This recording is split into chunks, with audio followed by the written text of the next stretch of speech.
نحمده ونصلي على رسوله الكريم أما بعد فأعوذ بالله من الشيطان الرجيم بسم الله الرحمن الرحيم وقاتلوا في سبيل الله الذين يقاتلونكم ولا تعتدوا إن الله لا يحب المعتدين صدق الله العظيم رب اشرح لي صدري ويسر لي أمري واحلل عقدة من لساني يفقه قولي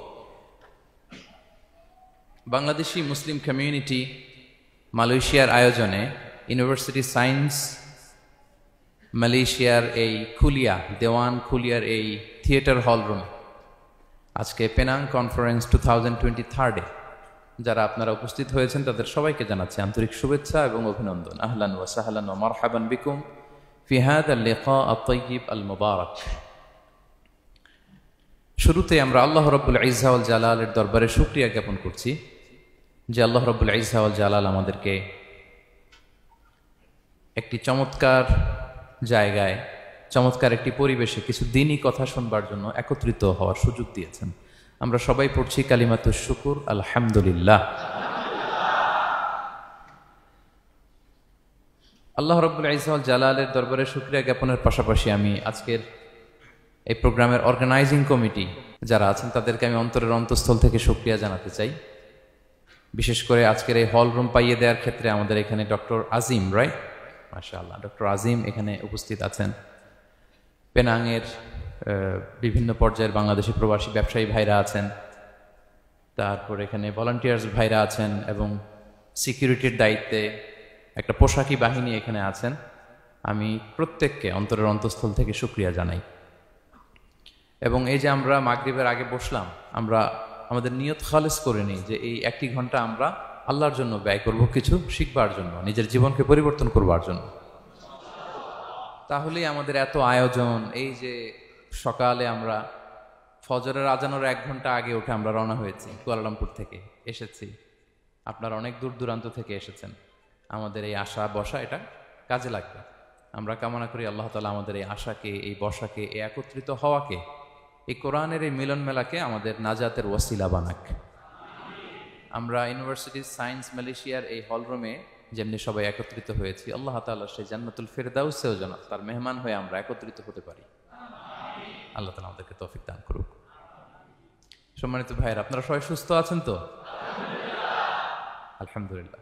আল্লাহ তাআলা আপনাদের সবাইকে ভালো রাখুন, সুস্থ রাখুন, নিরাপদে রাখুন, তার সন্তুষ্টির পথে অবিচল রাখুন। কালামুল্লাহ মাজিদে আল্লাহ তাআলা জানিয়ে দিয়েছেন 7 শ্রেণীর ব্যক্তিকে তিনি অপছন্দ করেন। কয় শ্রেণীর? আবার বলুন, কয় শ্রেণীর?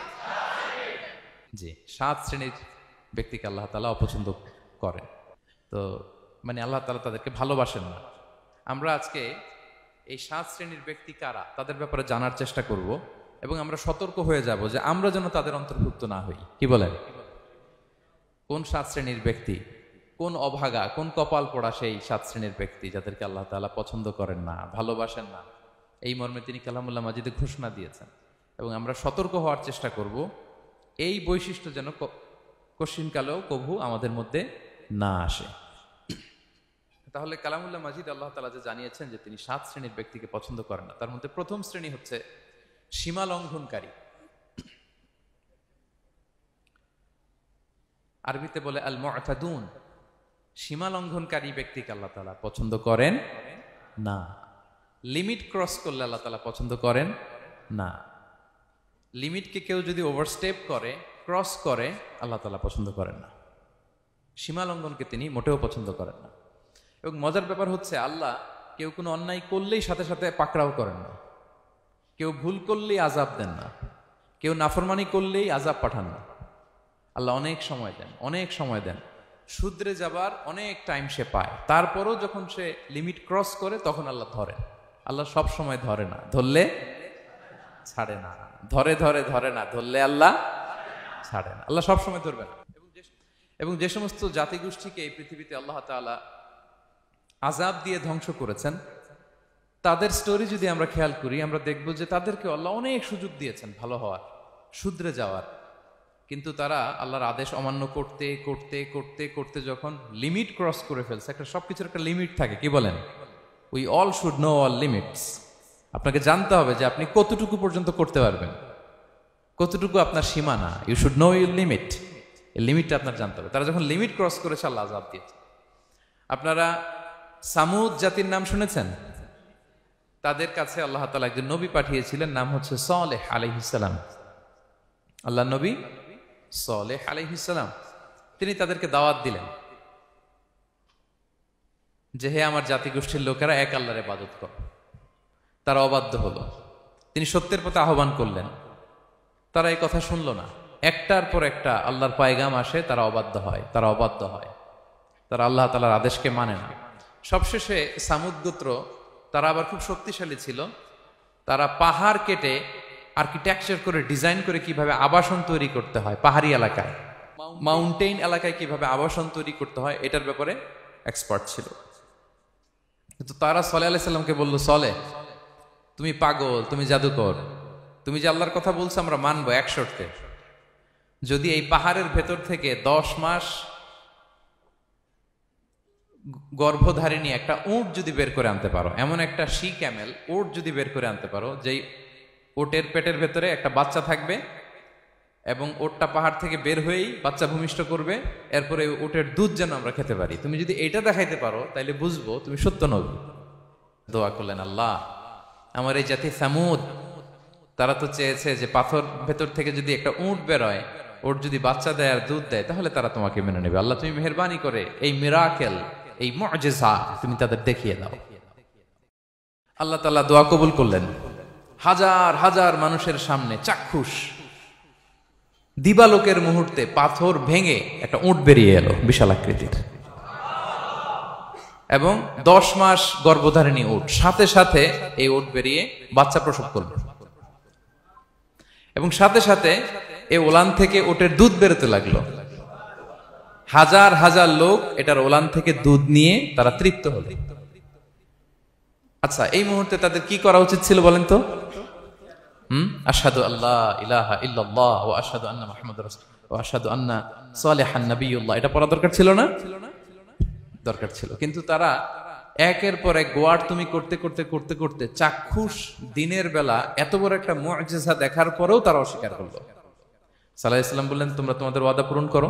তারা বলল, তুমি বড্ড বড় জাদুকর, তুমি যেন তেন জাদুকর না, তুমি পাহাড়ের ভেতরে জাদু ঢুকাই ফেলছো। কি মনে হয় তারা লিমিট ক্রস করে ফেলছে না? এবার ক্রস করছে না? তারা সীমা লঙ্ঘন করে ফেলেছে। দে ক্রসড দেয়ার লিমিট। এবার তো আর ছাড় দেয়া যায় না, কারণ আমি আপনাদের বলেছি শুরুতে যে আল্লাহ সব সময় ধরে না, কিন্তু যখন ধরে ছাড়ে না। আযাব চলে আসলো। কি আযাব? আর্থকোয়েক, রাজফা, পুরো ভূখণ্ড কেঁপে উঠলো। কেঁপে ওঠার সাথে সাথে সব মাটিতে পড়ে গেল। 2 নাম্বার আসলো সাউন্ড ওয়েভ, শব্দ নিনা, প্রচন্ড শব্দ তরঙ্গ। জিবরাইল আলাইহিস সালাম ওই এলাকার উপরে এসে এমন জোরে এক চিৎকার মারলেন, ওই চিৎকারে সামুদ গোত্রের প্রতিটি লোক কানের পর্দা ফেটে মুহূর্তের মধ্যে লাশ হয়ে জমিনে পড়ে রইল। Because they cross their limit. তারা তাদের লিমিট ক্রস করেছে। আর যারা লিমিট ক্রস করে, যারা সীমা লঙ্ঘন করে, তাদেরকে আল্লাহ তাআলা পছন্দ করেন না। আপনারা লূত আলাইহিস সালামের নাম শুনেছেন? উনি আল্লাহর একজন নবী ছিলেন। ওনাকে আল্লাহ তাআলা জর্ডান, বর্তমানে যে জর্ডান দেশ আছে সেখানে পাঠিয়েছিলেন। একটা কমিউনিটি ছিল সাদুম কমিউনিটি। ওই সাদুম কমিউনিটিতে তিনি এসেছিলেন। তিনিও দাওয়াত দিলেন, ইয়া কওমি ইবুদুল্লাহ মা লাকুম মিন ইলাহিন গায়রু, হে আমার কওমের লোকেরা, আল্লাহর ইবাদত করো, আল্লাহকে মেনে নাও। ওরা অস্বীকৃতি জানালো। সত্যের পথে আহ্বান করলেন, অস্বীকৃতি জানালো। ওরা, ওদের পাশ দিয়ে ক্যারাভেন যেত, কাফেলার লোকেরা ডাকাতি করত। ডাকাতির শাস্তির ব্যাপারে তিনি ভয় দেখালেন। তারা নিবৃত্ত হলো না। এমনকি তারা সমলিঙ্গের প্রতি যৌন আকর্ষণ বোধ করতো। নাউযুবিল্লাহ। হোমোসেক্সুয়ালিটি। এখন একটা গ্রুপ আছে দেখবেন যে রংধনু নিয়ে মিষ্টি মিষ্টি কথা শোনায় বিশ্বব্যাপী। তাদের সাইন হচ্ছে রংধনু, রেইনবো। তারা ছেলেতে ছেলেতে বিয়ে, মেয়েতে মেয়েতে বিয়ে, এটাকে প্রমোট করে। নাউযুবিল্লাহ মিন যালিক। আমাদের এই মুসলিম সমাজে যেন এই আবর্জনা প্রবেশ করতে না পারে, আমাদেরকে সচেতন থাকতে হবে, ঠিক কিনা? এই সাদুম কমিউনিটির একটা বদ অভ্যাস ছিল, তারা ছেলেতে ছেলেতে বিয়ে করত, পুরুষে পুরুষে। আল্লাহ নবী লূত আলাইহিস সালাম তাদেরকে বুঝালেন যে পৃথিবীতে কেউ এই পাপ কাজ করেনি। প্রাণীদের মধ্য থেকেও একটা পুরুষ প্রাণী একটা পুরুষ প্রাণীর প্রতি আকৃষ্ট হয় না। তোমরা আশরাফুল মাখলুকাত হয়ে কিভাবে এই কাজ করো, তোমরা থামো। তিনি নানা ভাবে হৃদয় নিংড়ানো ভাষা দিয়ে দাওয়াত দিলেন, কিন্তু তারা মানল না। তারা এই পাপ কাজ করতেই লাগলো। আল্লাহ তাআলা ফেরেশতা পাঠিয়েছিলেন ওনার কাছে পুরুষের আকৃতিতে। তারা এই আল্লাহর পাঠানো ফেরেশতাদের সাথে এই অপকর্ম করার প্ল্যান করেছিল। তারা মনে করেছিল সাধারণ মানুষ, আসলে এগুলো ছিল কি আল্লাহর ফেরেশতা। তো আল্লাহর ফেরেশতার সাথে যেহেতু এরকম পাপ কাজের চিন্তা করেছে, তার মানে দে ক্রস দেয়ার লিমিট। কি বলেন? সীমা লঙ্ঘন করে ফেলছে। আযাব, পানিশমেন্ট তাদের জন্য অবধারিত হয়েছে। আল্লাহ তাআলা শাস্তি দিলেন। কি শাস্তি দিলেন? সিম্পল। জিবরাইল আলাইহিস সালাম এসে পুরো শহরটাকে উঠাইয়া উল্টায় ফেলে দিলেন। আল জাযাউ মিন জিনসিল আমাল, যে যেরকম পাপ করে তার শাস্তি এরকম। ওরাও স্বাভাবিক মানুষের যে নেচার, এটার উল্টায় ফেলছে। কি বলেন? পুরুষ আকৃষ্ট হবে, সেক্সুয়াল অ্যাট্রাকশন ফিল করবে নারীর প্রতি, নারী পুরুষের প্রতি। এই যে নেচারকে উল্টাইছে না, আল্লাহকে তোদের শহরটারে উল্টাই দিলাম। জিবরাইল আলাইহিস সালাম এসে পুরো সাদুম শহরটাকে আকাশে উঠিয়ে একটা আছাড় মারলেন, আপসাইড ডাউন। উপরের অংশ চলে গেল নিচে, সব মাটির অতল গহ্বরে। ফাজআলনা আলিয়াহা সাফিলাহা ওয়া আমতারনা আলাইহিম মিন সিজারাতিন মিন সিজিলিম মানদুদ। আল্লাহ বললেন উপরের অংশ নিচে নিয়ে নিলাম, পুরো শহরটারে উল্টে দিলাম, আর পাথর বৃষ্টি বর্ষণ করলাম, সব শেষ। ওই জায়গাটা আজও আছে, ওইটা জর্ডান এবং ইসরায়েলের সীমান্তে। এটাকে এখন বলে মৃত সাগর, আল বাহরুল মাইয়িত আরবিতে, ইংরেজিতে বলে ডেড সি। কি সি? Dead sea. মৃত সাগর কেন? কারণ ওখানে কোনো প্রাণী জন্মায় না। ওই সাগরে কোনো মাছ নাই, কোনো ব্যাঙ নাই, এমনকি কোনো শ্যাওলাও নাই। গজবের জায়গা। লবণের density at least 10 times more than the natural sea. সাধারণ সাগরের পানিতেই তো কত লবণ, আমরা মুখে নিলে রাখতে পারি এত লবণ। ওইটার চেয়ে কমপক্ষে 10 গুণ বেশি লবণাক্ত। গজবের জায়গা, আযাবের জায়গা। এবং আযাব কেন এসেছে? They cross their limit. তারা সীমা লঙ্ঘন করেছে। আর ইন্নাল্লাহা লা ইউহিব্বুল মুতাদিন, আল্লাহ তাআলা সীমা লঙ্ঘনকারীকে পছন্দ করেন না। আরেকজন নবীর কথা বলে এই পয়েন্টটা শেষ করি। মুসা আলাইহিস সালাম, ফেরাউনের হেদায়েতের জন্য আল্লাহ তাআলা মুসা আলাইহিস সালামকে পাঠিয়েছিলেন। তিনি নানাভাবে তার ভাইকে নিয়ে দাওয়াত দিতে লাগলেন, কিন্তু ফেরাউন এই কথা মানে না। ফেরাউন বলে তুমি যে নবী, প্রমাণ কি? মুসা আলাইহিস সালাম বলেন দেখো এই যে আমার হাতে লাঠি। উনি এমন নবী ছিলেন, উনি লাঠি মাটিতে রেখে দিলে ওটা মুহূর্তে সাপ হয়ে যেত। তো মাটিতে তিনি লাঠি রাখলেন, এটা মুহূর্তে সাপ হয়ে গেল, যে এই যে আমি নবী। মানে না, বললেন আরো কিছু দেখা। তো মুসা আলাইহিস সালাম বগলের এখান থেকে হাত উঁচু করলে নূরের ঝলকানি হাতের মধ্যে দেখা যেত। উনি নূরের ঝলকানি দেখালেন, এরপরও মানে না। এরকম একটার পর একটা আল্লাহ নবী মুসা আলাইহিস সালাম মুআজিজা দেখাতে লাগলেন, কিন্তু ফেরাউন মানে না। শুধু মানে না এতটুকুই না, সবশেষে আল্লাহ নবী মুসা আলাইহিস সালামকে অ্যাসাসিনেশন, হত্যার পরিকল্পনা করলো তারা, যে বনি ইসরাইল, মুসা এবং মুসার অনুসারী যারা আছে দুনিয়া থেকে সরাই দিতে হবে। ধরো মুসারে, ধরো মুসার অনুসারীদের ধরো। ধাওয়া পাল্টা ধাওয়া শুরু হলো। আল্লাহ নবী মুসা আলাইহিস সালাম বনি ইসরাইলকে নিয়ে বাঁচার জন্য ছুটলেন। ছুটতে ছুটতে সামনে লোহিত সাগর।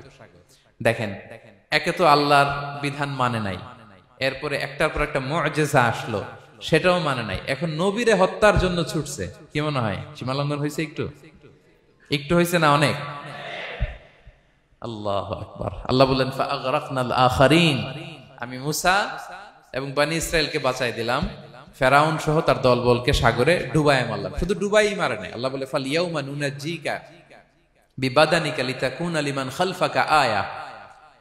ফেরাউনকে লোহিত সাগরে তো ডুবিয়েছেই। আল্লাহ বলেন ফেরাউন, তোর অনুসারী যারা পৃথিবীতে থাকবে, তোর চালাচামুন্ডা যারা থাকবে, তোর খালাতো ভাই চাচাতো ভাই যারা দুনিয়াতে বেঁচে থাকবে, তাদের জন্য তোর লাশটারে আমি শুটকি বানিয়ে রাখলাম up to the day of judgment. কিয়ামত পর্যন্ত ফেরাউনের লাশটা মিশরের জাতীয় জাদুঘরে ড্রাই বডি হিসেবে আছে। আমি নিজে দেখে এসেছি, নিজ চোখে মমিফাইং করে শুটকি বানায় রাখছে। এভাবে পৃথিবীতে যতগুলো জাতিগোষ্ঠীকে আল্লাহ তাআলা আযাব দিয়ে ধ্বংস করেছে, তার কারণ হচ্ছে সীমা লঙ্ঘন। তার কারণ কি?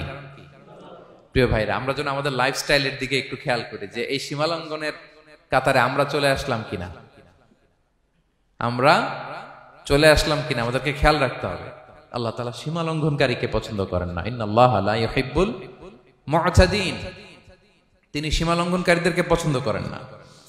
এমনকি রাসূলুল্লাহ সাল্লাল্লাহু আলাইহি ওয়াসাল্লামের বায়োগ্রাফি যদি আমরা খেয়াল করি, আমরা দেখব যে তিনি যখন যুদ্ধের জন্য অভিযান পরিচালনা করতেন, দল পাঠাতেন, সেনাবাহিনী পাঠাতেন, তখন তাদেরকে বলতেন, খবরদার যুদ্ধের ময়দানে সীমালঙ্ঘন করো না, সীমালঙ্ঘন করো না, খবরদার। যুদ্ধে যদি কেউ হেরে যায়, বন্দীদের সাথে খারাপ আচরণ করো না। ওরা হেরে গেছে বন্দী, আপনি চাইলে তার কান কেটে দিতে পারবেন, নাক কেটে দিতে পারবেন, আকৃতি বিকৃতি করতে পারবেন না। বিষ্ণু ইসলাম বললেন, খবরদার সীমালঙ্ঘন করো না। যেখানে যুদ্ধে গিয়েছো ওই এলাকার শিশুদেরকে মেরো না, ওই এলাকার নারীদেরকে মেরো না, ওই এলাকার পাদ্রীদের গায়ে হাত তোলো না। সন্ন্যাসীতে যারা ইবাদত করে ওদের তো দোষ নাই, সিভিলিয়ান নাগরিক, তাদের গায়ে হাত তোলো না, খবরদার। গবাদি পশুর গায়ে হাত তুলবে না, এগ্রিকালচারাল প্রোডাক্ট জ্বালিয়ে দিও না। সুবহানাল্লাহ বিহামদি, কি রহমতের নবী ছিলেন। সীমা লঙ্ঘন যেন না করে বিষ্ণু ইসলাম অভিযান প্রেরণের আগে তিনি স্পষ্ট বলে দিতেন, খবরদার কেউ সীমা লঙ্ঘন করবে না। যারা তোমাদের বিরুদ্ধে অস্ত্র তুলেনি তাদের বিরুদ্ধে অস্ত্র তোলা যাবে না, কারণ ইন্নাল্লাহা লা ইউহিব্বুল মু'তাদিন, আল্লাহ তাআলা সীমা লঙ্ঘনকে পছন্দ করেন না। প্রিয় ভাইরা, তাহলে যে 7 শ্রেণীর ব্যক্তিকে আল্লাহ তাআলা পছন্দ করেন না, তার প্রথমটা আমরা জেনে গেলাম, তারা কারা? সীমা লঙ্ঘনকারী। আমি কিন্তু প্রায় এরকম জিজ্ঞেস করব এবং সব শেষে আপনাদেরকে নিয়ে রিভাইজ করব। তাহলে 1 নম্বরে আমরা পেলাম তারা কারা। মেহেরবানি করে সবাই বলবেন একসাথে, তারা কারা? তারা সীমা লঙ্ঘনকারী, তারা তাদের লিমিট ক্রস করে, তাদেরকে আল্লাহ তাআলা পছন্দ করে না। সো আমরা আমাদের লাইফের সাথে একটু মিলিয়ে নেই যে আমরা আমাদের কোন ক্ষেত্রে সীমা লঙ্ঘন করি কিনা একটু খেয়াল করেন। আমার যে দায়িত্ব আছে আমি কি সীমা লঙ্ঘন করি কিনা? আমার স্ত্রী আমার দায়িত্বে, তার সাথে সীমা লঙ্ঘন করি কিনা? আমার ভাতিজা ভাতিজি অনেকের আছে ইয়াতিম, তার বাবা মারা গেছে, তার সব সম্পত্তির দায়ভার আমার উপর দেয়া, আমি ওইখানে তাকে ঠিকঠাক মতো সব দেই কিনা, সীমা লঙ্ঘন করি কিনা? হ্যাঁ, ক্ষমতা পেলে সীমা লঙ্ঘন করি কিনা? কি মনে হয় আমরা ক্ষমতা পেলে সীমা লঙ্ঘন করি কিনা? হ্যাঁ, করে করে হ্যাঁ, মানে যেখানে ডাক্তারের কাছে যাই বলে, ডাক্তার সাহেব আমার এইখানে ফোড়া, সারা দেহের যেই কোনো জায়গায় ধরতে পারেন, এইখানে ধরেন না। তো এইখানে না ধরলে ভালো হবে? ফোড়া যেখানে, ট্রিটমেন্ট তো ওইখানে দিতে হবে, কি বলেন? রোগ যেখানে, ওষুধও সীমা লঙ্ঘন। দায়িত্ব পেলে আমরা সীমা লঙ্ঘন করি। এমনকি আমরা যারা ইবাদত করি, অনেকে ইবাদতেও সীমা লঙ্ঘন করি। ইবাদতেও না, ভারসাম্য থাকতে হবে, পরিমিতি বোধ থাকতে হবে। এবং মজার ব্যাপার হচ্ছে আল্লাহ তাআলা দোয়া এবং জিকিরের ক্ষেত্রে এই কথাটা উল্লেখ করেছেন যে তোমরা দোয়া জিকিরের ক্ষেত্রে সীমা লঙ্ঘন করো না। আল্লাহ তাআলা বলেন, উদউ রাব্বাকুম তাদাররুআ ওয়া খুফিয়া ইন্নাহু লা ইউহিব্বুল মু'তাদিন। তোমরা আল্লাহকে ডাকো কেমন ভাবে? তাদাররুআ ওয়া খুফিয়া, সবিনয়ে গোপনে, সবিনয়ে ডাকো, চুপিসারে ডাকো, গোপনে গোপনে ডাকো, অল্প আওয়াজে ডাকো। কারণ কি? ইন্নাল্লাহা লা ইউহিব্বুল মু'তাদিন, আল্লাহ সীমা লঙ্ঘনকারীদেরকে পছন্দ করেন না। তাহলে আপনি যদি দোয়া করেন আল্লাহর কাছে, যখন জিকির করবেন বিনীতভাবে, চুপিসারে, সবিনয়ে, বিষ্ণু ঈসা ইসলাম যেভাবে শিখিয়েছেন ওইভাবে জিকির করবেন। নাকি জিকির করতে করতে মানুষের কাঁধে উঠবেন? উঠবেন না? ওঠে ওঠে, হ্যাঁ ওঠে। দেখেন আল্লাহ তাআলা যেইখানে 3 ফোঁটা দেওয়া দরকার 3 ফোঁটা দেয়, যেখানে 1 ফোঁটা ওইখানে 1 ফোঁটা দেয়। আল্লাহ তাআলা ইন্নাহু লা ইউহিব্বুল মু'তাদিন, আল্লাহ সীমা লঙ্ঘনকে পছন্দ করেন না। এই কথাটা ঢুকাইছে কোথায়? দোয়া আর জিকিরের মধ্যে। কারণ আল্লাহ জানে আল্লাহর কিছু বান্দা থাকবে তারা দোয়া এবং জিকিরের সময় কি করবে? সীমা লঙ্ঘন করবে।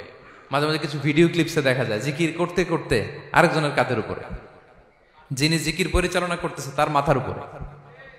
এখন আমি ওয়াজ করতেছি, আপনি যদি লাফাইতে লাফাইতে এসে আমার উপরে পড়েন, হ্যাঁ মাইকের উপরে যদি এসে পড়েন, আমার অবস্থা হবে কি? লাফাতে লাফাতে উপরে উঠে যায়, নিজে ইনজুর্ড হয়, পাশের শ্রোতাকে ইনজুর্ড করে, যিনি আলোচনা পরিচালনা করতেছে তাকে ইনজুর্ড করে। এরকম আছে না নাই? ইন্নাহু লা ইউহিব্বুল মু'তাদিন, আল্লাহ তাআলা সীমা লঙ্ঘনকে পছন্দ করেন না। তাহলে আমাদের প্রত্যেকের উচিত আমাদের লিমিট জানা, আমরা যেন আমাদের কখনো লিমিটকে ক্রস না করি। প্রিয় ভাইরা, এটা প্রতিটি ক্ষেত্রে, ইভেন ইবাদতে আমরা যেন সীমা লঙ্ঘন না করি। এই পয়েন্টটা মনে থাকবে আপনাদের? আচ্ছা, তাহলে 2 নম্বরে আমরা চলে যাই। 2 নম্বরে যে শ্রেণীকে আল্লাহ তাআলা পছন্দ করেন না তারা হচ্ছে জালিম বা অত্যাচারী। জালিম বা অত্যাচারী। যারা জুলুম করে তাদেরকে আল্লাহ তাআলা পছন্দ করেন না। আল্লাহ তাআলা বলছেন فأما الذين كفروا فأعذبهم عذابا شديدا في الدنيا والآخرة وما لهم من ناصرين। যারা দুনিয়াতে কুফরি করবে কঠিন শাস্তি দুনিয়াতেও আখিরাতেও। وأما الذين آمنوا وعملوا الصالحات فيوفيهم أجورهم। আর যারা ঈমান আনবে সৎকর্ম করবে তাদের প্রতিদান আমি আল্লাহ বুঝিয়ে দেব। ওয়াল্লাহু লা ইউহিব্বুয যালিমিন। তবে জেনে রাখো আল্লাহ তাআলা জালিমিনদেরকে পছন্দ করেন। তাহলে 2 নম্বরে পাওয়া গেল কাদেরকে পছন্দ করে না। আপনি যদি কারো প্রতি জুলুম করেন তাহলে আপনি জালেম, সে হচ্ছে মাজলুম। সে কি মাজলুম। মজলুম আপনার ক্ষমা না করলে আল্লাহ তাআলা আপনার ক্ষমা করবে না। মজলুম যদি ক্ষমা না করে আল্লাহ তাআলা কঠিন কালো আপনাকে ক্ষমা করবে না। এজন্য জুলুম যেন আমরা কখনো না করি প্রিয় ভাইরা। জুলুম শুধু আল্লাহ তাআলা আমাদের উপরই হারাম করেনি, আল্লাহ নিজের উপর হারাম করছে।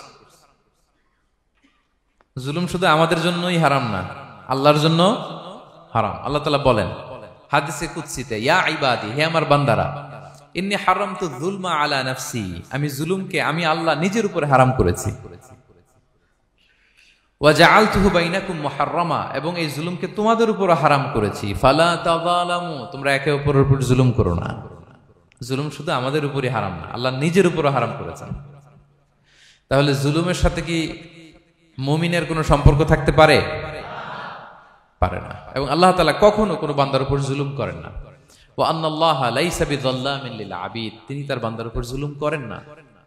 কোনোভাবেই যেন জুলুম না হয়ে যায়, এজন্য আল্লাহ তাআলা কিয়ামতের দিন মাওয়াজিনাল কিসত, ন্যায়ের মানদণ্ড তিনি প্রতিষ্ঠা করবেন, যাতে একটু ভুল না হয়ে যায়, জুলুম না হয়ে যায়।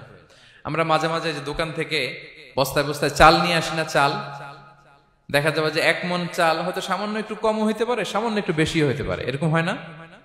দেখবেন যে দিছে 10 কেজি, বাসায় এসে দেখবেন যে 10 কেজির চেয়ে একটু বেশি, একটু সামান্য বেশি কয়েক গ্রাম, অথবা 10 কেজির চেয়ে সামান্য কয়েক গ্রাম কম, এরকম হয়ে যায় না? মানুষ তো আমরা, কি বলেন? কিন্তু আল্লাহর নিক্তি পাল্লায়, মিজানের পাল্লায় এরকম হবে নাকি? হবে? হবে? আল্লাহ বলে না, মাওয়াজিনাল কিসত, ন্যায়ের মানদণ্ড সেটা। ফামাইয়া আমাল মিসকালা যাররাতিন খায়রান ইয়ারা, যাররা পরিমাণ ভালো করেছো তো সেটাও ওজন দেয়া যায় ওই পাল্লায়। সুবহানাল্লাহ পড়বেন না? ওমাইয়া আমাল মিসকালা যাররাতিন শাররান ইয়ারা,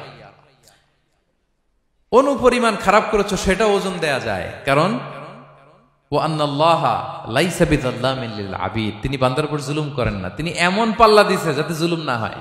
আমাদেরটাই ভুল হয়ে যেতে পারে, ওনারটাতে ভুল হলে চলবে না, কেউ জিতে যাবে, ঠকে যাবে, কি বলেন? জাররা কাকে বলে? জাররা, জাররা মানে এত ছোট জিনিস, এত ক্ষুদ্র জিনিস যেটা খালি চোখে দেখা যায় না। বাংলাদেশের উদাহরণ দিলে বুঝতে পারবেন ভালো। বাংলাদেশের শীতের সিজনের কথা মনে আছে আপনাদের? না মালয়েশিয়া এসে সব খাই ফেলাইছেন? হ্যাঁ, মালয়েশিয়া তো সারা বছর গরম, সারা বছর বৃষ্টি, শীত হয় না। তো বাংলাদেশের শীতের সিজনে টিনের ঘর যাদের থাকে, মনে আছে কিনা জানি না আপনাদের, ওই টিনের চালে যদি ছিদ্র থাকে, শীতের দিন টিনের চালে যদি ছিদ্র থাকে, তাহলে মাঝে মাঝে দেখবেন ওই চিকন ছিদ্রটা দিয়ে সূর্যের একটা আলো ঘরের ভিতরে ঢুকে। মনে পড়ে? টিনের চালের ছিদ্র, চিকন এই ছিদ্রটা দিয়ে সূর্যের একটা চিকন রশ্মি নিচে পড়ে। তো ওইটার কাছে গেলে দেখা যায় ওই আলোটার মধ্যে পাতলা কি কি যেন ধুলাবালি উঠতেছে। এটা আবার অন্য জায়গায় দেখা যায়, এমনি দেখা যায় না, কিন্তু ওইটার কাছে গেলে দেখা যায় এই আলোটা যেই বরাবর আসছে, এইখানে কিছু ক্ষুদ্র ছোট ধূলিকণা, ডাস্ট ঘুরে বেড়ায়। আল্লাহ বলে এইটার নাম হচ্ছে যাররা। ফামাইয়া আমাল মিসকালা যাররাতিন খায়রান ইয়ারা, এই ডাস্ট উড়ে বেড়ানো ছোট্ট ধূলিকণা যেটা খালি চোখে দেখা যায় না, এতটুকু ভালো যদি করো সেটাও সেই মিজানের পাল্লায় ওজন দেয়া যায়। এতটুকু খারাপও যদি করো সেটাও সেই মিজানের পাল্লায় ওজন দেয়া যায়। আল্লাহু আকবার। তিনি তার বান্দার উপর জুলুম করেন না। জুলুম তিনি নিজের উপর হারাম করেছেন, আমাদের জন্য কি করেছেন? হারাম করেছেন। এবং বিষ্ণু ইসলাম আরো ভয়ঙ্কর কথা বলেছেন। তিনি বলেছেন, মান যালামা কিদা শিবরিন মিনাল আরদি তুবিকাহু মিন সাবঈ আরাদিন, কেউ যদি জুলুম করে তার ভাইয়ের 1 বিঘত পরিমাণ জমিন খায়। 1 বিঘত চিনেন তো? এই যে আমার এই আঙ্গুল থেকে এই আঙ্গুলটা, এটা টান টান করলে যতটুকু জায়গা, এটার বলে 1 বিঘত। শিবের আরবিতে বলে শিবের। হ্যাঁ, মান যালামা কিদা শিবর, বিষ্ণু বলেন এই এক শিবর, এক বিঘত জমি যদি কেউ অন্যায় ভাবে জুলুম করে তার ভাইয়ের কাছ থেকে খায়, কিয়ামতের দিন তুবিকা আলাইহি সাবউ আরাদিন, এই 7 জমিনকে আল্লাহ তাআলা তার ঘাড়ে চাপাবে। খা এবার খা।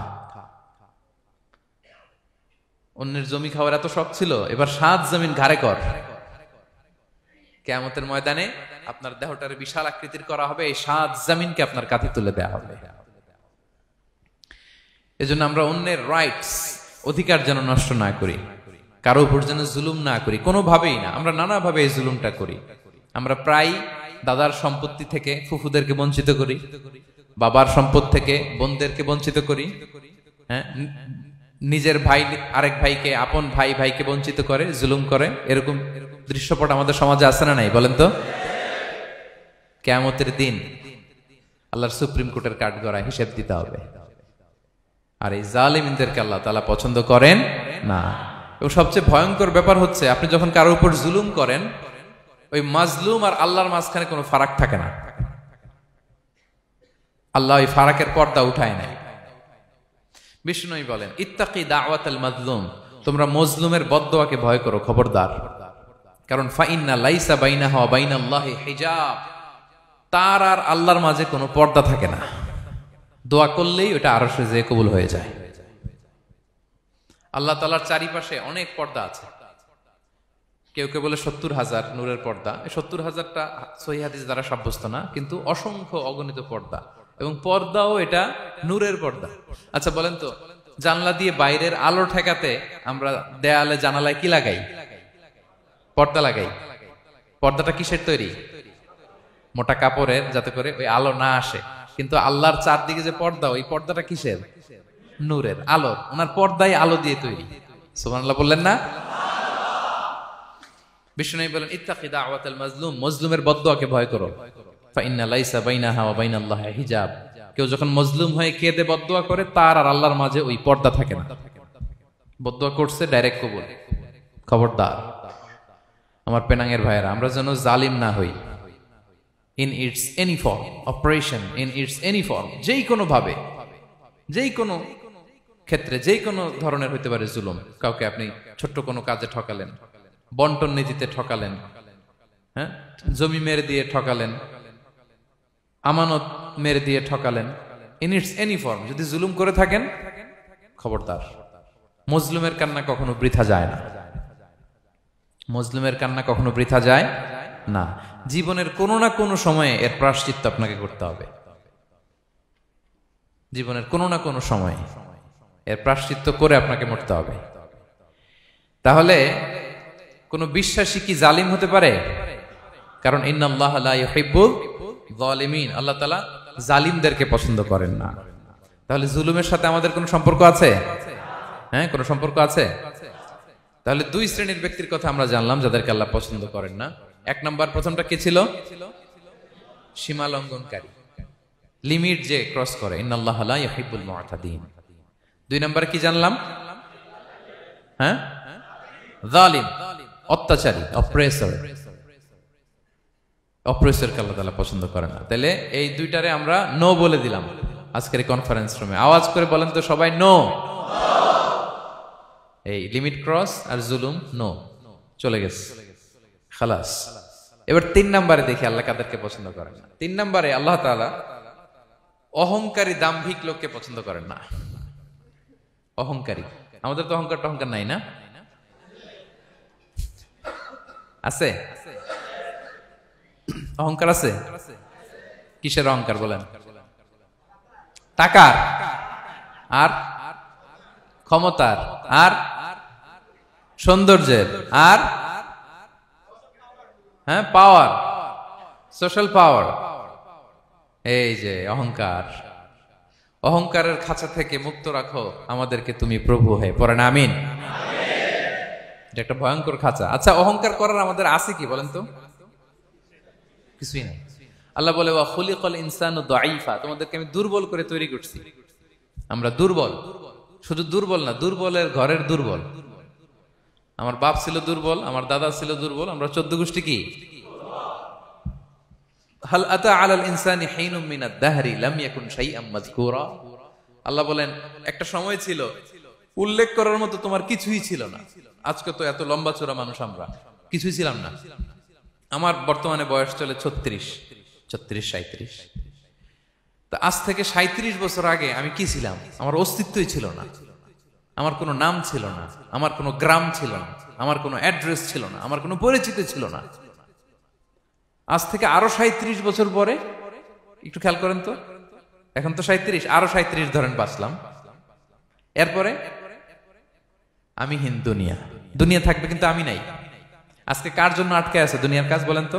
আপনার দাদার জন্য, আপনার নানার জন্য? তো আপনাকে লাগে কেন? আপনাকে লাগে? লাগে না তো আমাকে।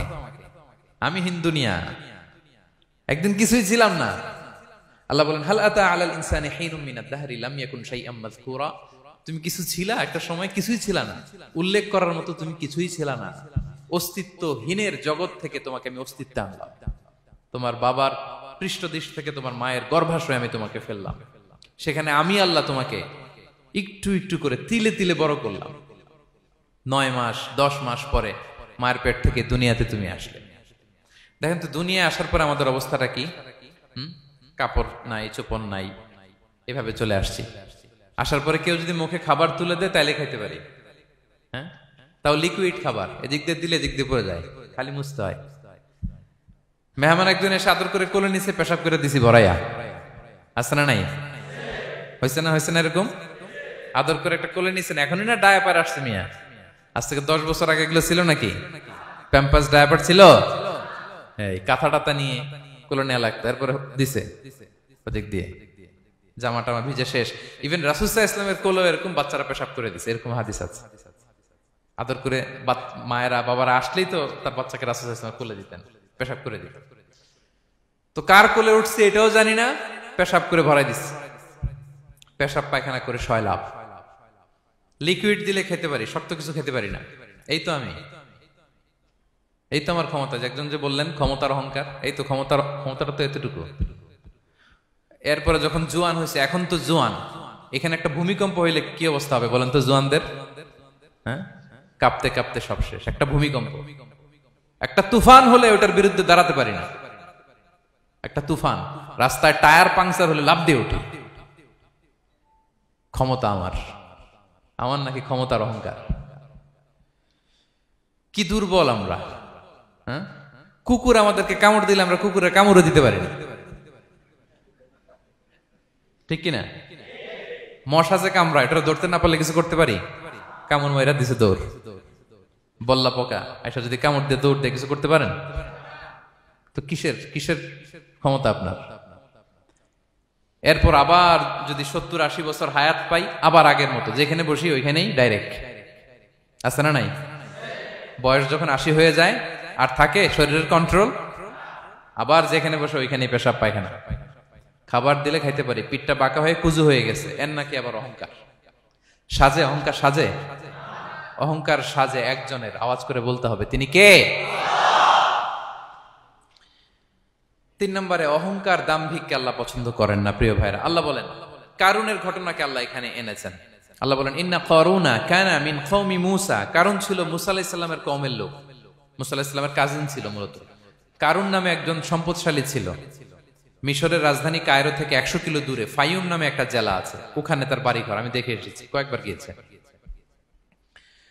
তো ফাবাগা আলাইহিম, সে মানুষের উপর চড়াও হলো। ওয়া আতাইনাহু মিনাল কুনুজি মা ইন্না মাফাতিহাহু লাতানু বিল উসবাতি উলিল কুওয়া।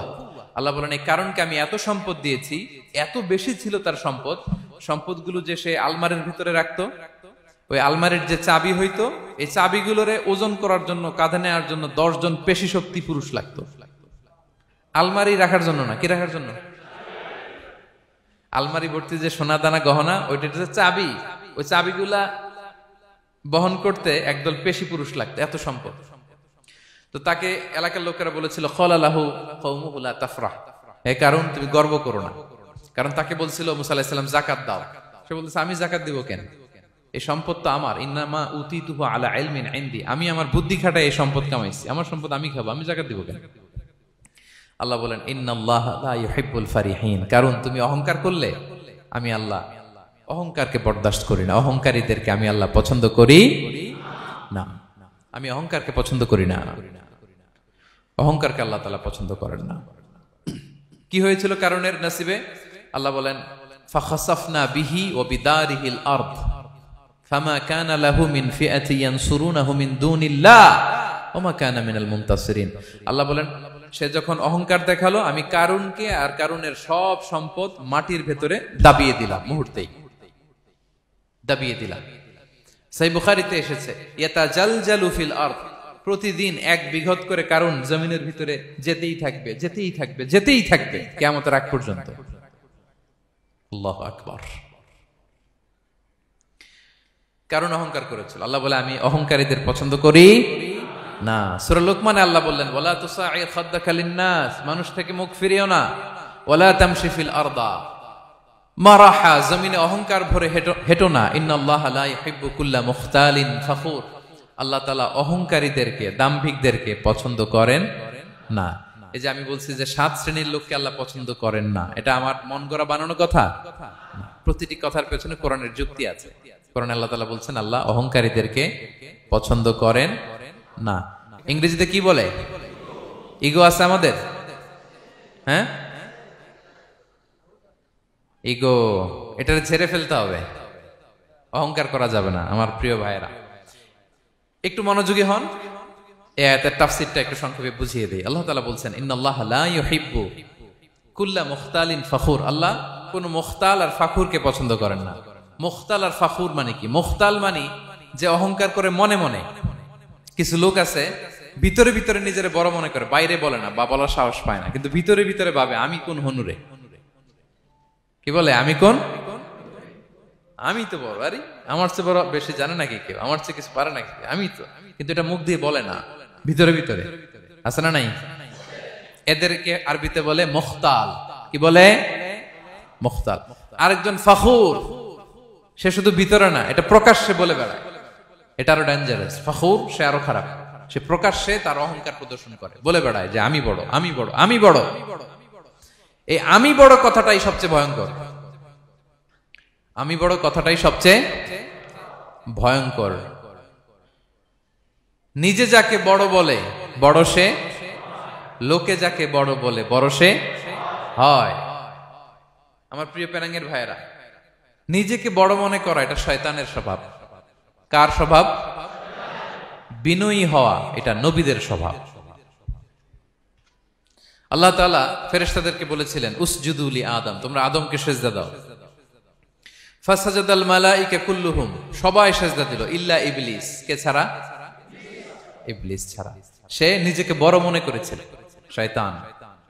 কিভাবে? সে লজিক খাটাইলো আল্লাহর সাথে। সে লজিক দিয়ে আল্লাহর বলে আল্লাহ ক্বালা আনা খায়রুম মিনহু, আল্লাহ আমি কেন সিজদা দেব, আমি তো আদমের চেয়ে শ্রেষ্ঠ, আমি বড়। আল্লাহ বলতেছে তুমি বড়, কেমনে বড়? শয়তান বলে খালাকতানি মিন নার, আপনি আমারে বানাইছেন কি দিয়ে? আগুন দিয়ে। ওয়া খালাকতাহু মিন তিন, আর আদমকে বানিয়েছেন মাটি দিয়ে। কি দিয়ে? মাটি দিয়ে। আগুনের ধর্ম দাউ দাউ করে উপরের দিকে কি করে? ওঠে, আর মাটি ঢিলা রেখে দিলে নিচে পড়ে যায়। তো সে যুক্তি দিয়ে বলতেছে আল্লাহ ঊর্ধ্বগামী কোন জিনিস তো নিম্নগামী কোন জিনিসের কাছে মাথা নোয়াতে পারে? যুক্তি।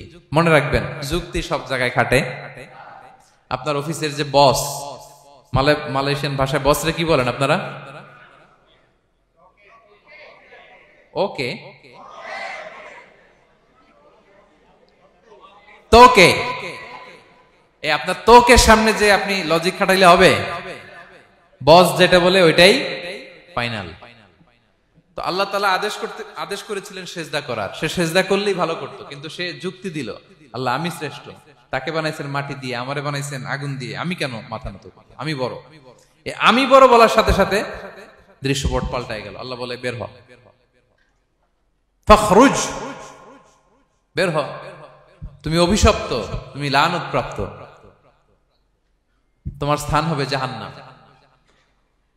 তুমি নিজেকে বড় মনে করেছো, তাইলে বড় মনে করা এটা শয়তানের স্বভাব। কার স্বভাব? তা আমরা নিজেকে বড় মনে করব কখনো? আরো জোরে বলেন, করব? বিষ্ণু ঈসা ইসলাম নিজে নিজে ছোট থাকতে চাইতেন। তিনি দোয়ায় বলতেন, আল্লাহুম্মা জাআলনি ফি আইনি সাগীরা ওয়া ফি আ'য়ুনিন নাসি কাবীরা। আল্লাহ, আমার চোখে আপনি আমারে ছোট বানান, আল্লাহ মানুষের চোখে আপনি আমারে বড় বানান। বিশ্বনবী নিজের চোখে নিজে ছোট থাকতেন, কিন্তু গোটা বিশ্বের মানুষের চোখে বড় হয়েছেন না? কত বড়! রাফা'না লাকা যিকরাক। আল্লাহ বলে, আমি যেখানে অতটুক পর্যন্ত উঠাইছি আপনারে। কোন নবীর নিচে উপরে? কথা বলেন, কোন নবীকে শেষ পর্যন্ত উঠাইছে? সুবহানাল্লাহ। নবী হে, আমি যদ্দূর আপনার উঠাইছে অদ্দূর, ওই পর্যন্ত নিয়ে গেছে সাক্ষাতের জন্য। সুবহানাল্লাহ। প্রত্যেক নামাজে বিশ্বনবীর উপর দুরূদ আছে না নাই? কিয়ামত পর্যন্ত বিশ্বনবীর প্রতি ভালোবাসা আমাদের পক্ষ থেকে আছে না নাই? আছে। আল্লাহ তাআলা ওনাকে বড় করেছেন। এজন্য নিজের চোখে আমরা নিজে ছোট থাকবো। আপনি যদি বড় হন, এটা মানুষ বলবে। কে বলবে? নাকি আপনিই বলবেন? বলা যাবে না। এবং বিষ্ণু ঈসা ইসলাম কিছু টেকনিক আমাদের শিখিয়েছেন, কিছু টেকনিক আমাদের জানিয়েছেন। এই কাজ করলে তোমরা অহংকার থেকে মুক্ত থাকতে পারবে। এর মধ্যে একটা হচ্ছে আগে আগে সালাম দেওয়া। তিনি বলেন, আল বাদিউ বিসসালামি বারিউম মিনাল কিবর, যে আগে আগে সালাম দেয় তার হৃদয় থেকে আল্লাহ অহংকার তুলে নেয়। আগে সালাম দিয়ে পারবেন? ফোন করলেই আগে কি বলবেন? বাসায় ঢুকেই আগে কি বলবেন? স্ত্রীকে আগে সালাম দিবেন, বন্ধুকে আগে সালাম দিবেন, বাসার কাজের লোকটাকে আগে সালাম দিবেন, আপনার ড্রাইভারকে আগে সালাম দিবেন, বাসার দারোয়ানটারে আগে সালাম দিবেন। ফকির একটা আসলে আপনি সালাম দিয়ে ফেলবেন। পারবেন? হৃদয় থেকে অহংকার ফেলে দিবে কে? আগে আগে আমরা সালাম দিব। এবং তার চেয়ে ভয়ঙ্কর কথা হচ্ছে, বিষ্ণু ঈসা ইসলাম বলেন যে লা ইয়াদখুলুল জান্নাতা মান কানা ফি কলবিহি মিসকালু হাববাতি খারদাল মিন কিবর, যার হৃদয়ে সরিষার দানা পরিমাণ অহংকার থাকে, ওই ব্যক্তি কশিনকালেও আল্লাহর জান্নাতে প্রবেশ করার সুযোগ পাবে না। কশিনকালেও পাবে না। এর কারণ অহংকার আল্লাহর চাদর। অহংকার কার চাদর? আল কিবরিয়া রিদাই ওয়াল আযামাতু ইজারি। আল্লাহ বলে, অহংকার আমার চাদর, বড়ত্ব আমার লুঙ্গি। যে এগুলো ধরে টান দেয় তারে আমি জাহান্নামে নিক্ষেপ করব। ফালা উবালি, ফালা উবালি, আই ডোন্ট কেয়ার। আমি ওদিকে কেয়ার করি না, আমি তারে জাহান্নামে ফেলবো। সো অহংকার আমাদের সাজে না। আমি শুরুতেই তো বললাম, আমাদের লাইফ সার্কেলটা একটু দেখাইলাম না যে ছিলাম কই? অস্তিত্বহীন থেকে দয়া করে, মায়া করে তিনি আমাকে অস্তিত্বে এনেছেন। কত ছোট্ট, কত ক্ষুদ্র, কত নগণ্য, কত দুর্বল ছিলাম আমরা।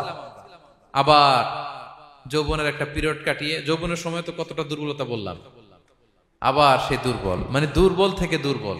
এই হচ্ছে আমাদের লাইফ স্টোরি, লাইফ হিস্ট্রি। তাহলে অহংকার আমাদের সাজে। অহংকার তার সাজে যার কোনো ক্ষয় নাই, যার কোনো লয় নাই, যার কোনো অভাব নাই। হ্যাঁ, গোটা বিশ্ব তার মুখাপেক্ষী, তিনি কারো মুখাপেক্ষী না। ঠিক কিনা? গোটা বিশ্ব তার কাছে ঠেকা, তিনি কারো কাছে ঠেকা না। ঠিক কিনা? গোটা বিশ্ব তাদের সার্ভাইভালের জন্য তার প্রতি মুখ থুবড়ে পড়ে থাকে, তিনি কারোর জন্য বসে থাকা লাগে। অহংকার সাজে তার। আর এই আল্লাহর অহংকারের চাদর ধরে যে টান দেয়, আল্লাহ বলে, ওরা আমি জাহান্নামে ফেলবো, আর তাদেরকে আমি পছন্দ করি না। আল্লাহ তাআলা অহংকারীদেরকে পছন্দ করেন না। তাহলে অহংকারকেও আমরা না বলে দিব, নো বলবো। নো, আওয়াজ করে বলেন নো। শুধু মুখে মুখে নো নাকি অন্তর থেকে? এই তো আজকের দিওয়ান কুলিয়ার বাইরে ফেলে দিছি আমরা অহংকার। কি বলেন পেনাঙ্গের ভাইরা? আর অহংকার করব? আপনি বিনয়ী হন। মান তাওয়াদা তারাফা। বিষ্ণু বলেন, যে নিচু হয় আল্লাহ ওর টাইনা উঁচু করে। আপনি বিনয়ী হবেন, আল্লাহ আপনার উঁচু করবে। আর আপনি উঠতে চাবেন, এক থাপ্পড় মেরে জমিনে আল্লাহ মিশাই দিবে। এজন্য বড়ত্ব, দাম্ভিকতা এটা আল্লাহর পোশাক। আমরা যেন তার পোশাক ধরে টান না দেই। এই পয়েন্টটা কি সবার কাছে ক্লিয়ার? আচ্ছা, কয়টা গেল? এক নম্বরে কি ছিল? হ্যাঁ, সীমা লঙ্ঘনকারীকে আল্লাহ তাআলা পছন্দ করেন না। দুই নাম্বার, এই তো মনে রাখছেন, মাশাআল্লাহ, অনেক এনার্জেটিক অডিয়েন্স, খেয়াল রাখছে। আর শুরুতে বলছিলাম তো, মনে রেখে দিছে, এজন্য যে ধরবে তো মাঝখানে। আচ্ছা, জালিমকে আল্লাহ পছন্দ করেন না। এইমাত্র যেটা বললাম 3 নাম্বার, অহংকারী ব্যক্তিকে আল্লাহ পছন্দ করেন না। 4 নাম্বার হচ্ছে অপচয়কারী বা অপব্যয়কারী। অপচয়কারী বা অপব্যয়কারী, এই শ্রেণীর ব্যক্তিকে আল্লাহ তাআলা পছন্দ করেন। আল্লাহ বলেন, কুলু ওয়াশরাবু ওয়ালা তুসরিফু, তোমরা খাও পান করো, কিন্তু ওয়ালা তুসরিফু, তোমরা অপব্যয় করো না। ইন্নাহু লা ইউহিব্বুল মুসরিফিন, আল্লাহ তাআলা অপব্যয়কারীকে পছন্দ করেন না। অপচয়, প্রয়োজন নাই তারপরও খরচ, অপ্রয়োজনীয় খরচ, এটা আল্লাহ পছন্দ করেন না। ইভেন কি দানের ক্ষেত্রেও আপনি যে দান করবেন, এখানেও ভারসাম্যপূর্ণ দানের কথা বলা হয়েছে। আল্লাহ বলছেন, ওয়াল্লাযীনা ইযা আনফাকু লাম ইউসরিফু ওয়া লাম ইয়াকতুরু ওয়া কানা বাইনা যালিকা কাওয়ামা, যারা দান করে, দানের ক্ষেত্রে কৃপণতাও করে না, আবার সব দিয়ে দেন। যেমন আপনার ছেলের স্কুলের বেতন দিতে হবে, ফ্যামিলির খরচ আছে, এটা আছে সেটা আছে, কিন্তু আপনি বেতনে সব দিয়ে দিলেন একজনকে, তো আপনি চলবেন কেমনে? দেয়া যাবে না, ভারসাম্যপূর্ণ হয় নাই, ভারসাম্যপূর্ণ হইতে হবে। তাহলে অপচয়টা আল্লাহ তাআলা পছন্দ করেন না। বিষ্ণু সাল্লাল্লাহু আলাইহি ওয়াসাল্লাম বলেছেন, কুলু ওয়াশরাবু, খাও পান করো, ওয়া তাসাদদাকু, দান করো, ওয়ালবাসু, যা মনে চায় পরিধান করো। ভালো পোশাক পরিধান করে আপনি আল্লাহ শুকর করবেন, কোনো অসুবিধা নেই, কিন্তু শর্ত হচ্ছে মা লাম ইউখালিতুহু ইসরাফ, এটার মধ্যে কোন ধরনের অপচয় অপব্যয় থাকতে পারবে, আও মাখিলা, অথবা বড়ত্ব থাকতে পারবে না। তাহলে 4 নম্বরে আমরা জানলাম যে অপচয়কারীকে আল্লাহ তাআলা পছন্দ করেন না। শুধু এখানেই শেষ না, আল্লাহ তাআলা অপচয়কারীকে শয়তানের ভাইয়ের সাথে তুলনা করেছেন। কার ভাই? আল্লাহ বলেন, ওয়ালা তুবাযযির তাবযীরা, তোমরা অপচয় করো না, কারণ ইন্নাল মুবাযযিরিনা কানু ইখওয়ানা শায়াতিন, অপচয়কারী কার ভাই? ওয়া কানা শাইতানু লিরাব্বিহি কাফুরা, শয়তান তার প্রভুর ব্যাপারে অকৃতজ্ঞ। তাহলে আমরা জানলাম অপচয়কারী কার ভাই? আচ্ছা বলেন তো, বুঝে শুনে উত্তর দিন, যিনি শয়তানের ভাই উনি নিজেও একটা কি? বলে ফেলছেন আপনারাই, আমি আর কি বলবো। যারা আল্লাহ শয়তানের ভাই বানাইছে ও নিজেও একটা কি? তাহলে এটা যেন আমরা না করি, আমরা যেন পরিমিতি বোধ যেন আমাদের ব্যয়ের ভেতরে থাকে। এই আয়াতগুলোতে আমরা 2টা শব্দ পাই, একটা ইসরাফ আর একটা তাবযীর। ইন্নাল্লাহা লা ইউহিব্বুল মুসরিফিন, আর জায়গা ওয়ালা তুবাযযির তাবযীরা, দুটোই হারাম পেনাঙ্গের ভাইয়েরা। পার্থক্যটা কি? পার্থক্য হচ্ছে ইসরাফ মানে হচ্ছে বৈধ বা হালাল কোনো ক্ষেত্রে প্রয়োজনাতিরিক্ত ব্যয় করা, হালাল হালাল, কিন্তু আপনি অতিরিক্ত খরচ করছেন। বাসায় আম লাগবে 2 কেজি, কয় কেজি? 2 কেজি হলে সুন্দর খাওয়া যায়, নিয়ে আসছেন 10 কেজি, কয় কেজি? 3 দিন পরে এগুলো পচে টচে নষ্ট হয়েছে, অপচয় হয়েছে না? কিন্তু আম কিনা হালাল না হারাম? আম খাওয়া হালাল না হারাম? তাহলে এই যে হালাল জিনিসে প্রয়োজনাতিরিক্ত যে খরচ করছেন, এটাকে বলে ইসরাফ, এটা নিষেধ। আরেকটা আল্লাহ যেটা আরো ভয়ঙ্কর, শয়তানের ভাই বানাইছে আল্লাহ যে কারণে, ওটার বলে তাবযীর। ওটা কি?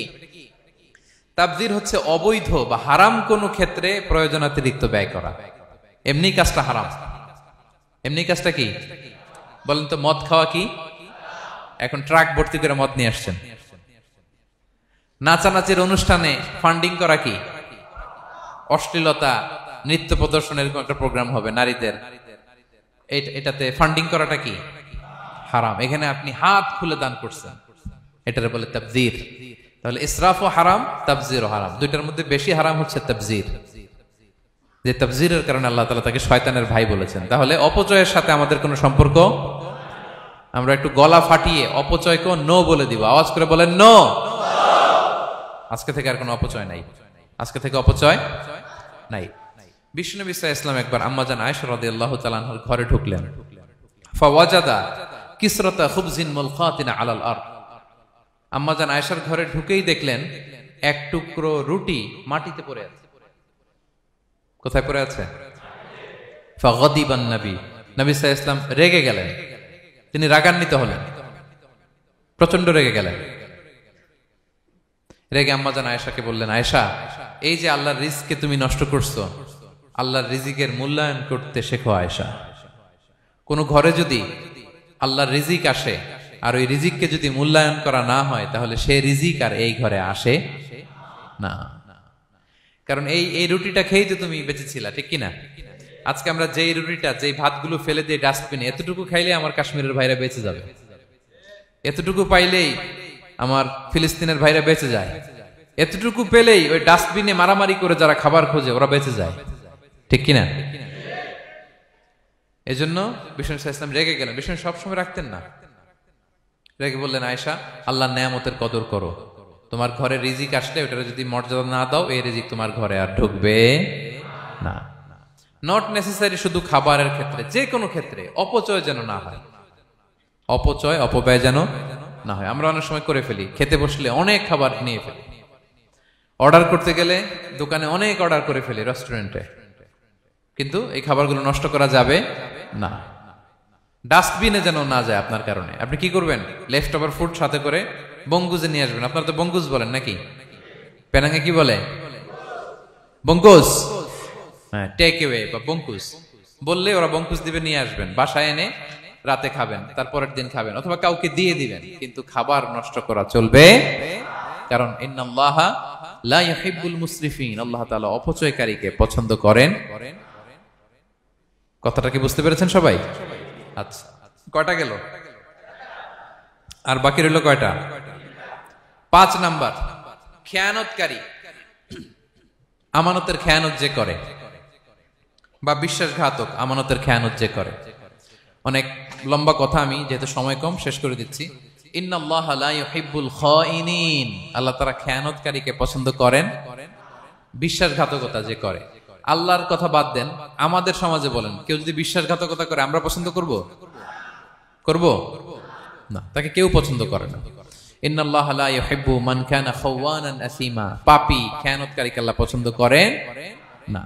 এবং মুনাফিকের আলামত রাসূল সাল্লাল্লাহু আলাইহি ওয়াসাল্লাম বলেছেন, কি দেখে মুনাফিক চিনবা? তিনি বলেছেন 3 জিনিস দেখে মুনাফিক চিনবা।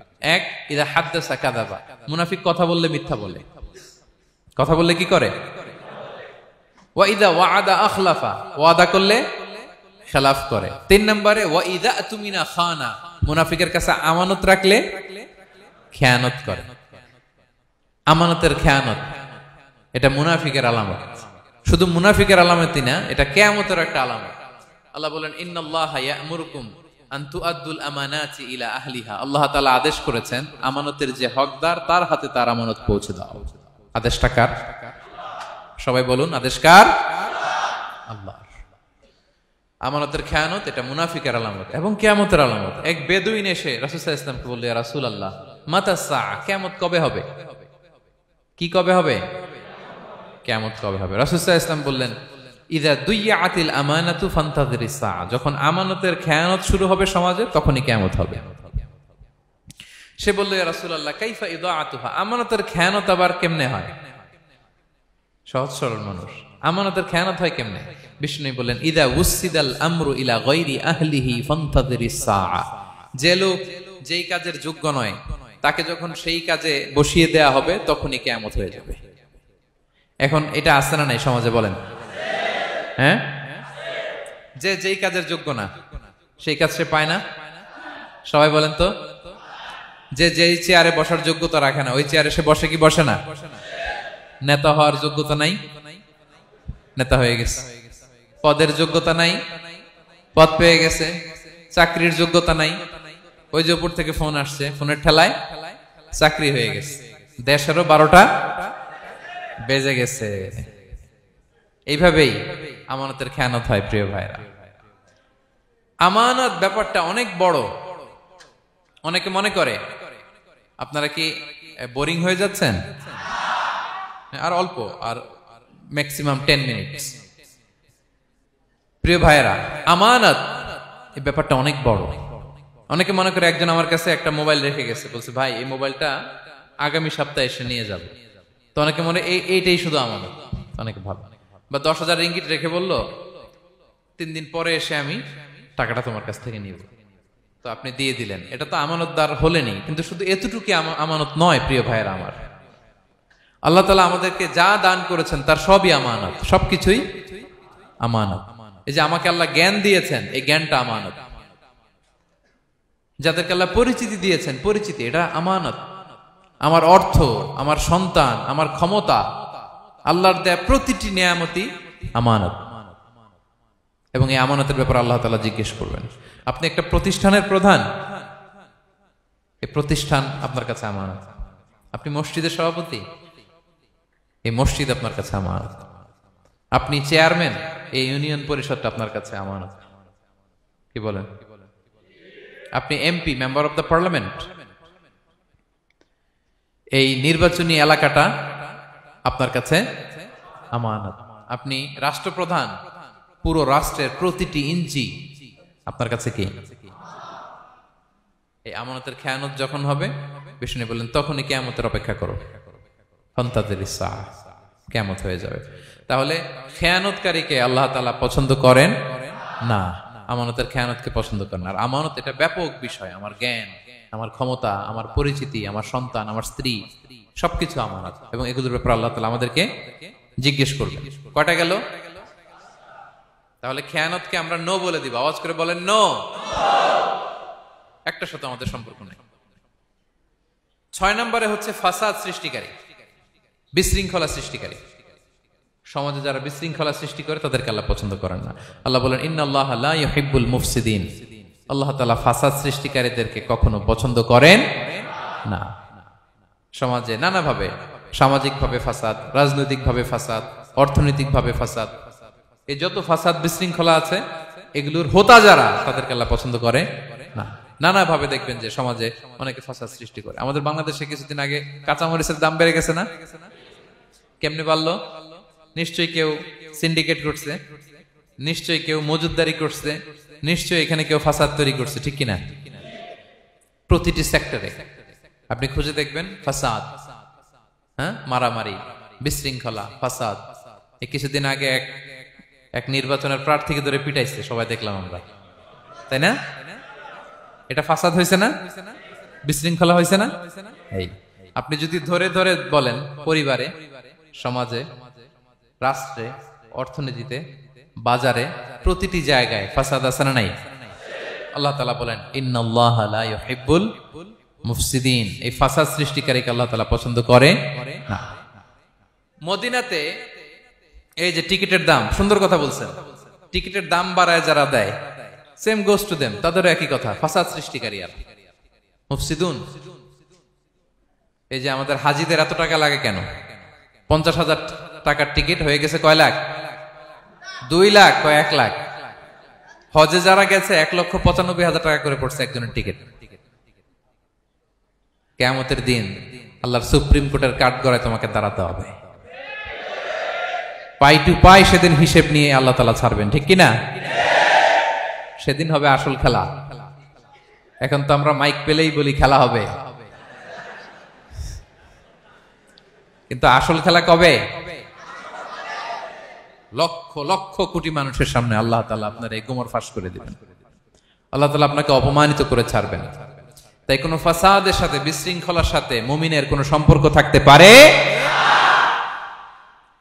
মদিনায় মুনাফিকেরা এই ফাসাদ তৈরি করত। যখন তাদেরকে বলা হতো তোমরা ফাসাদ করো কেন, ওয়া ইযা কিলা লাহুম লা তুফসিদু ফিল আরদ ক্বালু ইন্নামা নাহনু মুসলিহুন। তারা বলতো আরে ফাসাদ কি, আমরাই তো ভালো মানুষ, আমরাই তো ভালো মানুষ, আমরাই তো ভালো কাজ করি। আল্লাহ বলে না, আলা ইন্নাহুম হুমুল মুফসিদুনা ওয়ালাকিন লা ইয়াশউরুন। ওরাই ফাসাদ সৃষ্টিকারী, ওরাই ফাসাদ সৃষ্টিকারী, ওরাই সমাজে বিশৃঙ্খলা সৃষ্টিকারী। ওদের ভেতরে এক, বাইরে আরেক, তার নাম মুনাফিক, ঠিক কিনা? মুনাফিকের সহজ সংজ্ঞা কি জানেন? ভিতরে লালন করে একটা অনুভূতি বা ভাবে একটা, কিন্তু মুখ দিয়ে বলে, তার মানে ভেতরে এক, বাইরে আরেক, তার নাম দুই মুখ সাপেরা। এদিকে যায় বলে আপনার লগে আছে, আপনি খুব ভালো, ওদিকে যায় বলে আরে না না, উনি কি, উনি তো খুব খারাপ মানুষ, আপনি অনেক সবচেয়ে ভালো, আমি আপনার সাথে আছি। এরকম ডাকাইতে আছে না নাই? দুমুখ সাপ, ডাবল স্ট্যান্ডার্ড, নেহি এদার নেহি ওদার, দারমিয়ান মে সাদার বাদার, ডানেও না বায়েও না, মাঝখানে সদর বদর। বুঝেন? দুই নৌকার মধ্যে 2 পা দিছিলেন কখনো? কয় দিছি। অবস্থা কি হয়েছিল তোমার বলো? হ্যাঁ, পড়ে গেছিল? পড়বে। 2 নৌকায় 2 পা দেওয়া যায় না, হয় এই পা এদিকে নিয়ে আসতে হবে, না ওদিকে চলে যেতে হবে। 2 পা দিলে এই উল্টায় পড়বে। মুনাফিকদের স্বভাব এটা, দুমুখ সাপ, ডাবল স্ট্যান্ডার্ড মেনটেন করে, টু ফেসড পার্সোনালিটি এরা। যেদিকে বৃষ্টি ওদিকে ছাতা, উপরে ফিটফাট, ভিতরে সদরঘাট।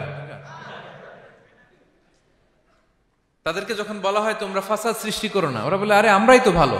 আল্লাহ বলে না, তোমরাই ফাসাদ সৃষ্টিকারী, তোমরা জানো না। তো এই ফিতনা ফাসাদকে আল্লাহ হত্যার চেয়েও জঘন্য বলেছেন। তিনি বলেছেন আল ফিতনাতু আকবারু মিনাল কতল। এই ফিতনা সৃষ্টি করা, সমাজে পণ্যের দাম বাড়ানো, কাঁচামরিচের দাম বাড়ানো, অন্যের হক নষ্ট করা, টিকিটের দাম বাড়ানো, মজুতদারি করা, সমাজের স্বাভাবিক সামাজিক রাজনৈতিক ভারসাম্য যারা নষ্ট করে, এগুলো সব মুফসিদুন। সব কি? মুফসিদুন, ফাসাদ সৃষ্টিকারী, ফিতনাবাজ। আকবারু মিনাল কতল, সমাজের স্বাভাবিক যে ধারা, এই ফ্লোটাকে তারা নষ্ট করে। এবং ফাসাদের মাধ্যমে যদি কারো ক্ষতি করে, কাউকে কেউ হত্যা করে, সেজন্য গোটা বিশ্বের সবাইকে হত্যা করবে। আল্লাহ বলেন মান কাতালা নাফসান বিগাইরি নাফসিন আও ফাসাদিন ফিল আরদি ফাকান্নামা কাতালান নাসা জামিআ। অন্যায়ভাবে ফাসাদের মাধ্যমে যখন কেউ কাউকে হত্যা করে, সেজন্য গোটা বিশ্বের সবাইকে হত্যা করে। আকবারু মিনাল কতল, ফিতনা এত বড় ভয়ঙ্কর পাপ। তো এই ফিতনার সাথে, ফাসাদের সাথে, ফাসাদ সৃষ্টি করা, বিশৃঙ্খলার সাথে আমাদের কোনো সম্পর্ক, কারণ ইসলাম শান্তির ধর্ম। কিসের ধর্ম? শান্তির ধর্ম। কোনো অন্যায়, বিশৃঙ্খলা, বোমাবাজি, সন্ত্রাসবাদ, টেরোরিজম, এগুলোর সাথে ইসলামের কোনো সম্পর্ক, শান্তির ধর্ম। এজন্য আল্লাহ তাআলা ফাসাদ সৃষ্টিকারীদেরকে পছন্দ করেন। কয়টা গেল? সব শেষ হচ্ছে মন্দ কথার প্রচারক। আমার ভাইয়েরা, কি কথা? কোন ধরনের বাজে কথা, মন্দ কথা, অশালীন কথা, অশ্লীল কথা আমরা মুখ দিয়ে উচ্চারণ করব। কোন ধরনের বাজে স্ট্যাটাস, মন্দ স্ট্যাটাস, অশালীন স্ট্যাটাস আমরা ফেসবুকে দিব? কারো এরকম অশালীন স্ট্যাটাস শেয়ার দিব? নেভার, কখনো দিব না। আল্লাহ পছন্দ করেন। আল্লাহ বলেন লা ইউহিব্বুল্লাহুল জাহরা বিসসুই মিনাল কওলি ইল্লা মান যুলিম ওয়া কানা আল্লাহু সামিআন আলিমা। কোন খারাপ কথা কেউ প্রকাশ করবে, পাবলিক করবে, ওপেনলি বলে বেড়াবে, এটা আল্লাহ পছন্দ করে না। কিন্তু সে যদি মাজলুম হয় সেটা ভিন্ন কথা। কোন ধরনের অশ্লীল কথা, অশালীন কথা মুমিনের মুখ দিয়ে বেরোতে পারে? রাসূল সাল্লাল্লাহু আলাইহি ওয়াসাল্লামের ব্যাপারে দেখেন, আনাস রাদিয়াল্লাহু কি বলেন? তিনি বলেন লাম ইয়াকুনিন নাবিয়্যু সাল্লাল্লাহু আলাইহি ওয়াসাল্লাম সাব্বাবান। বিষ্ণু সাল্লাল্লাহু আলাইহি ওয়াসাল্লাম মুখ দিয়ে কোনোদিন কাউরে বকা দেয় নাই, গালি দেয় নাই। ওয়ালা ফাহাশান, আমার নবী কখনো তার জবান মোবারক দিয়ে অশালীন কথা বলেন নাই। ওয়ালা লাআনান, কাউকে লানত তিনি করেন নাই। সুবহানাল্লাহ পড়েন। তো সেই নবীর উম্মত হয়ে আমরা কোনো খারাপ কথা বলবো? অশালীন কথা? একসাথে বন্ধুরা যখন বসেন আড্ডা দিতে, যে অনেকে অশ্লীল কথা বলে ফেলে, আছে না নাই? বন্ধুরা কি বলেন আপনারা? Cowan Cowan Cowan. তো এই যে একসাথে বসতে যে অনেক সময় অশালীন, অশ্লীল কথাবার্তা অনেকে বলে ফেলে, এদেরকে আল্লাহ তাআলা পছন্দ করে না। এই জাতীয় কথা যেন আমাদের মুখ দিয়ে কখনো বের না হয়। এবং অশ্লীলতার প্রচার যারা সমাজে ঘটায়, আল্লাহ বলে তাদেরকে দুনিয়াতেও আমি লাঞ্ছিত করব, শাস্তি দেব, আখিরাতেও দেব। আল্লাহ তাআলা বলছেন ইন্নাল্লাযীনা ইউহিব্বুনা আন তাশিআল ফাহিশাতু ফিল্লাযীনা আমানু লাহুম আযাবুন আলীম ফিদ দুনিয়া ওয়াল আখিরাহ। যারা চায় মুমিনদের মাঝে অশ্লীলতা ছড়িয়ে পড়ুক, তাদেরকে দুনিয়া আখিরাতে আমি লাঞ্ছিত করে ছাড়ব। দুনিয়ায় লাঞ্ছিত, আখিরাতেও লাঞ্ছিত। দুনিয়াতেও আযাব, আখিরাতেও। এজন্য অশ্লীলতার সাথে আমাদের কোনো সম্পর্ক নাই। আমরা কোনো অশ্লীল কথা যেন আমরা না বলি। এখন অশ্লীলতার সয়লাভ, নাটকের নামে, সিনেমার নামে, বিনোদনের নামে, আছে না নাই? এই যে ডিভাইস, হ্যাঁ, সয়লাভ, আপনি ঢুকবেন আর বেরোতে পারবেন না, এমন ভাবে আপনাকে এঙ্গেজ করে রাখবে। এগুলোর সাথে মুমিনের কোনো সম্পর্ক আছে না। মুমিন যেটাই করবে ওটা হালাল পন্থায় করবে, ঠিক কিনা? তাই কোনো অশ্লীলতাকে আমরা শেয়ার দিব না। সোশ্যাল মিডিয়ায় কোনো অশ্লীল ভিডিও দেখবো না, শেয়ারও দিব না। কোনো অশ্লীল নাটক, সিনেমা এগুলো আমরা দেখবো না। দিনকে দিন এটা এমন ভাবে গ্রাস করতেছে, আমাদের সমাজটাকে শেষ করে ফেলতেছে এক এক নামে। পত্রপত্রিকা আমরা দেখি এখন নতুন কি আসছে, ওটিটি প্ল্যাটফর্ম। এরপরে কি আসছে, ওয়েব সিরিজ, আছে না নাই? গত কিছুদিন আগে আমি সোশ্যাল মিডিয়া দেখলাম বিভিন্ন জনে স্ট্যাটাস দিচ্ছে তৈ তৈ তৈ তৈ তৈ, বয়াম পাখি কই। তো আমি ভাবছি হয়তো কোনো বিখ্যাত কবির কবিতা শেয়ার দিচ্ছে। আমি পরে সার্চ দিয়ে দেখি সর্বনাশ, একটা ইন্টারভিউ দেখলাম একজন, এটা নাকি কোন একটা ওয়েব সিরিজ বা মুভি, এই জাতীয় কিছু একটা। তো দেখেন, কবিতার নামে, গানের নামে, সাহিত্যের নামে, সংস্কৃতির নামে, এন্টারটেইনমেন্টের নামে, বিনোদনের নামে এই অশ্লীলতার সয়লাভ, ঠিক কিনা? এই অশ্লীলতার সাথে আমাদের কোনো সম্পর্ক আছে? আমরা যেন মুখ দিয়ে উচ্চারণ না করি এগুলো, ঠিক কিনা? বিষ্ণু বলেন, ইন্নাল আবদা লা ইয়াতাকাল্লামু বিল কালিমাতি মা ইয়াতাবায়ানু ফিহা ইয়াজিল্লু বিহা ইলান নার আবআদা মিম্মা বাইনাল মাশরিক ওয়াল মাগরিব। বান্দা অনেক সময় মুখ দিয়ে এমন কথা মুখ ফসকে বলে ফেলে, এটা যে কত ভয়ঙ্কর, এটা যে তার জাহান্নামে নিক্ষেপ করবে সে কল্পনাও করতে পারে না। আপনার একটা কথা থেকে আপনি জাহান্নামের অধিবাসী হতে পারেন। এই জন্য সোশ্যাল মিডিয়া ব্যবহারের ক্ষেত্রে আমরা সাবধান। যে কোনো ধরনের গুজব, মিথ্যা কথা, হক্স নিউজ, অশ্লীলতা, স্ক্যান্ডাল, এগুলোর সাথে আমাদের কোনো সম্পর্ক নাই। আমরা সবসময় যেন শালীনতার মধ্যে থাকি, সত্যের পক্ষে থাকি। কথা বুঝতে পেরেছেন? তাহলে কয় শ্রেণীর ব্যক্তিকে আল্লাহ পছন্দ করেন না? 1 নম্বরে সীমা লঙ্ঘনকারী, 2 নম্বরে জালিম, 3 নম্বরে অহংকারী, 4 নম্বর অপচয়কারী, 5 নম্বর খেয়ানতকারী, আমানতের খেয়ানত, 6 নম্বর ফাসাদ সৃষ্টিকারী, 7 নম্বর মন্দ কথা, অশ্লীল কথার যে প্রচার করে। এগুলো যারা করে এদের সাথে আমাদের কোনো সম্পর্ক, এই 7 শ্রেণীর লোককে আল্লাহ তাআলা অপছন্দ করেন। এগুলো কি আমাদের জীবনে থাকবে? এগুলো আমরা কি শুধু হল রুম থেকে বের করে দিব না পুরো জীবন থেকে? পারা যাবে? পারা যাবে? আওয়াজ করে পড়ুন ইনশাআল্লাহ। পেনাঙ্গের ভাইরা, আল্লাহ তাআলা আমাদের সবাইকে কথাগুলো বোঝার ও আমল করার তৌফিক দান করুক। এই আলোচনা যেন আমাদের নাজাতের ওসিলা হয়। আমরা এখানে যেমনি বসলাম, আবারও যেন কোনো তাফসিরুল কোরআনের ময়দানে বসতে পারে, আল্লাহ তৌফিক দান করুক। হাযা মা ইনদি ওয়াল ইলমু ইনদাল্লাহ আলাইহি তাওয়াক্কালতু ওয়া ইলাইহি উনীব। ওয়াসসালামু আলাইকুম ওয়া রাহমাতুল্লাহি তাআলা ওয়া বারাকাতুহু।